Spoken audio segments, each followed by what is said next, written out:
Hello, I'm Jim Lebenthal, the Chief Equity Strategist at Cerity Partners and a member of our investment office. This is our outlook on the economy and financial markets for the month of September. It's hard to believe the year is already well into the second half. A lot has occurred. Our stance during 2025 has been mostly constructive, and evidence is showing that that stance has been appropriate. The S&P 500 is up 10% year to date.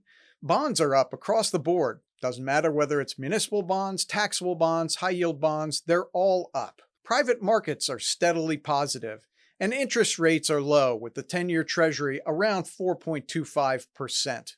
These numbers all seem to indicate that the economic policies that have emanated from Washington, D.C. are likely to work, meaning that we may continue to have above-average economic growth, lower than average unemployment, and good profit growth. It's also possible, not certain, but possible that the federal deficit may start to decline in 2026. Even more importantly, the equity rally is showing clear signs of continuing to broaden. Small caps and the Dow Jones Industrial Average are each up 7% year to date. Yes, that's a little bit lower than the S&P 500, but they've been picking up steam over the last few weeks. And while technology is having another banner year, it's not the only game in town. Financials, industrials, utilities are all doing better than the market overall year to date. However, all is not perfectly well in Tahiti. This week, we've seen President Trump go after the Federal Reserve Bank. For many months, he has lambasted Chairman Powell for not lowering interest rates quickly enough. He has threatened to fire Chairman Powell. He has dubious legal authority with which to do so, but this week he has announced that he is firing Fed Governor Cook for cause, for details on her mortgage applications that appear to be incorrect. It remains to be seen whether this firing will withstand legal review and appeal, but that appeal process is likely to take a long time.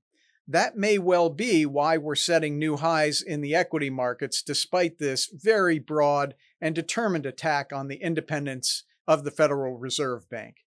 The independence of the Federal Reserve is of critical importance. One can look to recent years' events in the country of Turkey, where the President Erdogan, has fired those members of the Central Bank Governing Committee that have disagreed with his very unorthodox opinion that lower interest rates are the way to combat inflation. What has ensued from this policy is a crashing of the Turkish lira and a soaring of inflation in Turkey. This would likely be the outcome if central bank independence is further undermined here in the US. It's a reason that we're going to keep a close eye on this, as well as a close eye on any further attacks on the statisticians here in the US. We remind everybody that recently President Trump fired the head of the Bureau of Labor Statistics for publishing revisions to prior statistics with which he disagreed. This has been tried before in the 2007-2008 timeframe in Argentina, and it led to disastrous economic outcomes there as well. So we will continue to monitor these attacks on independent statisticians and the independence of the Federal Reserve here in the US. But absent these threats, things look pretty good in the economy and financial markets.